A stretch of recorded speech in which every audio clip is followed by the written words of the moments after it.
Hey, Paul class. Sorry, my head's cut off. I'll come down a little bit here. Congratulations on the completion or near completion of your first week of the semester and your first week in Paul class. I hope you are surviving, if not even thriving.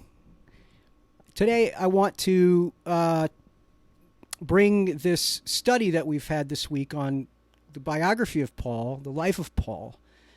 And while this was touched on in the book for this week, I want to zero in on one issue and one passage. Actually, just a sentence. And I just want to underline that what we're about to talk about is so important when we study Paul. It's important, number one, because what we're about to talk about has not been recognized in the history of Pauline scholarship for centuries, even millennia.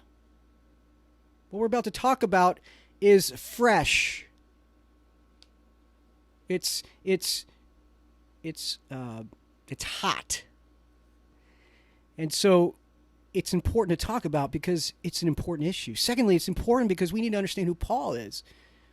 And this issue, which hasn't been talked about, has presented a portrait of Paul that's totally distorted.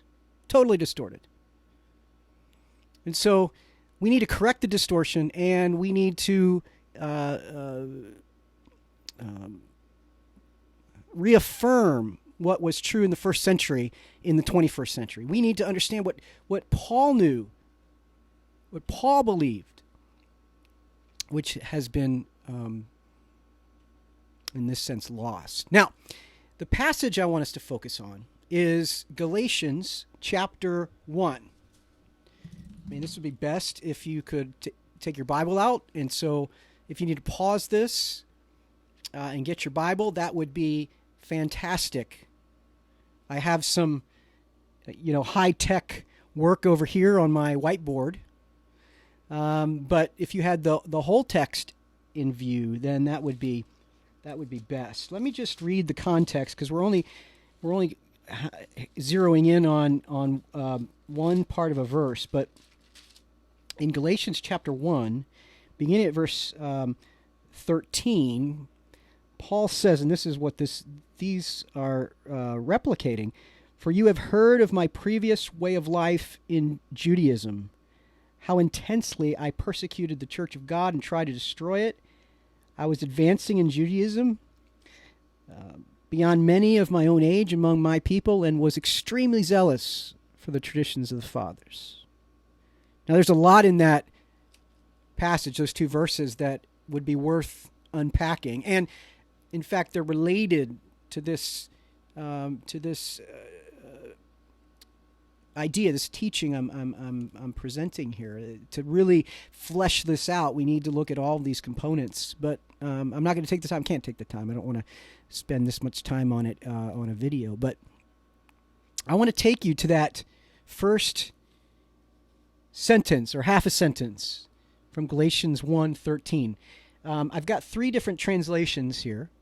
I've got the NRSV, the New Revised Standard Version, in black. In green, I have the New Living Translation, another modern translation, New Living Translation. And then down here, I have the Net Bible, and so we could have picked, a handful more or different translations, but I think this gets at it to just pose these passages. Now, let's start with what we're interested in. We are interested in that statement that in the NRSV, it's my former life in Judaism. In the Net Bible, it's when I followed the Jewish religion. And then the Net Bible, for you have heard of my former life in Judaism. Now, the Net Bible, Former Life in Judaism, is very similar to the NRSV version. And the NLT version is significantly different. That's important to highlight. So what we are trying to understand is a couple of words in Greek: anastraphon, pate. Actually, I pronounced that wrong. Anastrophe. The end is phe, pate. This means pattern. Anastrophe, pattern. Pate means former or earlier. My earlier pattern. In Judaism, the word life isn't there. The words when I followed the Jewish religion, none of those words are represented by these two words.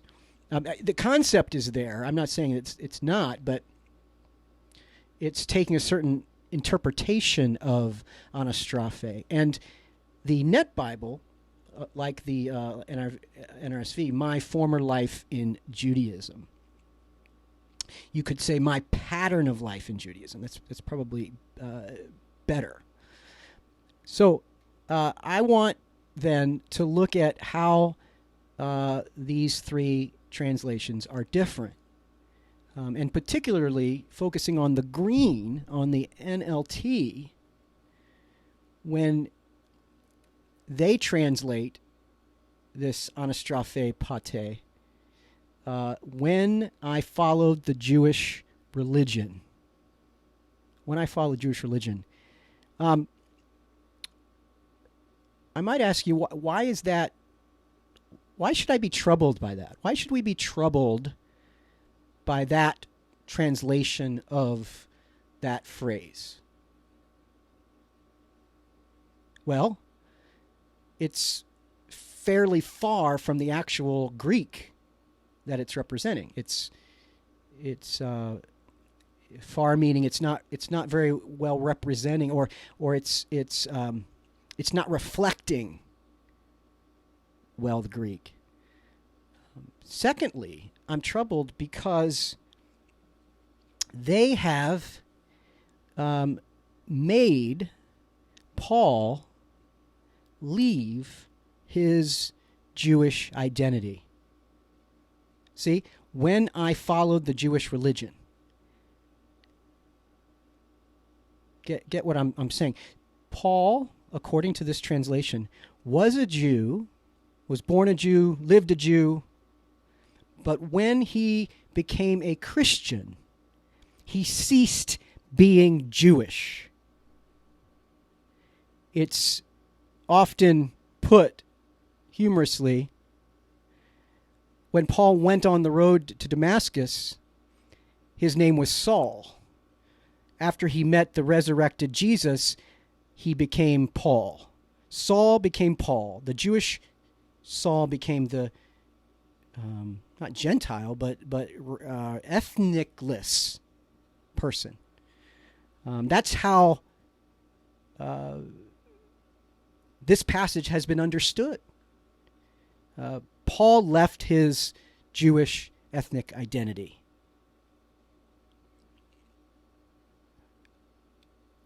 And the problem is that there is no there's no passage in the New Testament that even suggests that Paul left Judaism. So this gives us a very misconstrued understanding of who Paul is. And according to this, the Apostle Paul is no longer Jewish. He does not practice the Jewish religion. I could make the point, side note, that Jewish religion did not exist in the first century. There wasn't, the concept of religion is a modern one. At the time, Judaism was just the way of life. It was an ethnic identity that included a initiation rite called circumcision, and had then festivals, holidays. It had regular weekly gatherings called on the Sabbath. It understood its identity as a covenantal identity with God. Many other things to say about that, but it wasn't a religion. It was an ethnicity. Well, we need to get rid of this.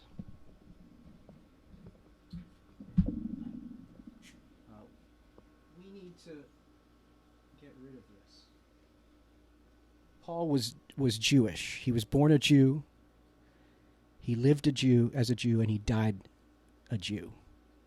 One last thought, okay, and then I'm done. There's a great illustration of this in the book of Acts. Acts chapter 21. It'd be great if you could turn there, but I understand if you don't want to. Just listen to this story. It's not very long. It's short. They have been informed. Oh, let me start up here. When they heard this, they praised God. Then they said to Paul, "You see, brother, how many thousands of Jews have believed, and all of them are zealous for the law. They have been informed that you teach, however, all the Jews who live among the Gentiles to turn away from Moses, telling them not to circumcise their children or live according to our customs. What shall we do? They will certainly hear that you have come. So do what we tell you. There are 4 men with us who made a vow. Take these men, join in their purification rites, and pay their expenses so that they can have their heads shaved." That's just a Jewish ritual. Now, here we go. Here's the most important. "Then everyone will know that there is no truth in these reports about you, but that you yourself are living in obedience to the law." So Paul comes to Jerusalem. Jewish believers in Jesus, thousands of them have come to a faith in Yeshua, Jesus, and they're zealous for the Torah. And it has been rumored that Paul is going around on his travels, telling people, don't obey the law, don't circumcise your children. And in order for that to be combated, do this thing, and then everyone will know that the truth is you live in accordance with the Jewish tradition. Isn't it? It's not a legitimate perspective.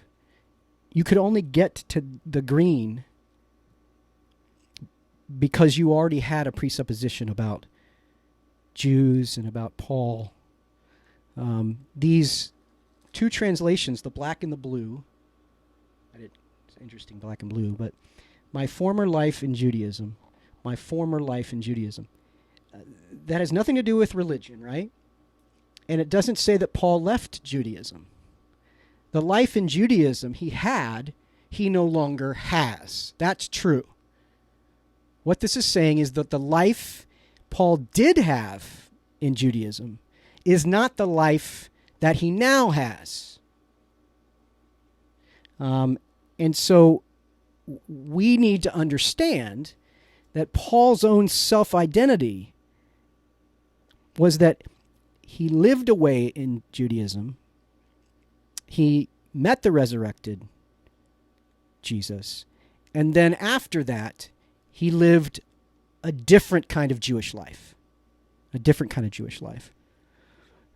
So I wanted to underscore that any understanding of Paul that doesn't situate him firmly within Judaism and within his own Jewish tradition will make a mistake when they read the letters of Paul, where he says something like, by the works of the law, no man will be saved. By the works of the law, no man will be saved. What are the works of the law? Well, he's practicing them. Acts says he's practicing them. So is he saying, I'm not saved because I practice Torah, I practice the law? When we understand Paul's Jewish and he's writing to Gentiles, not Jews, he's writing to Gentiles, it changes the way we read Paul's letters.